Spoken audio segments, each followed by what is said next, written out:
સ્ટરીલાઇઝેશન પ્રોસેસમાં all microbial agent અને સ્પોર્સ એ બધાને આપણે કમ્પ્લીટલી રિમૂવ કરીએ છીએ.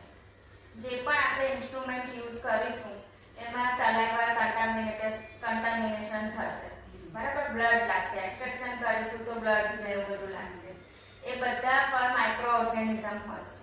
હવે એ માઇક્રો ઓર્ગેનિઝમને રિમૂવ કેવી રીતે કરવા?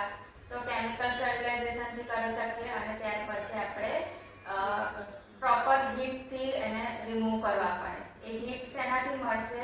સ્ટીમ ઓટોક્લેવથી મળશે, બરાબર. આ આખી એક પ્રોસેસ છે સ્ટરીલાઇઝેશનની.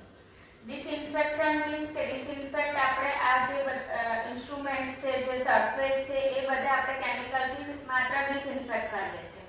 પણ સ્ટરીલાઇઝેશનમાં કમ્પ્લીટ માઇક્રોબિયલ ઓર્ગેનિઝમ્સ અને સ્પોર્સ હોય છે એને આપણે રિમૂવ કરવાના છે. એના માટેના 6 સ્ટેપ્સ છે.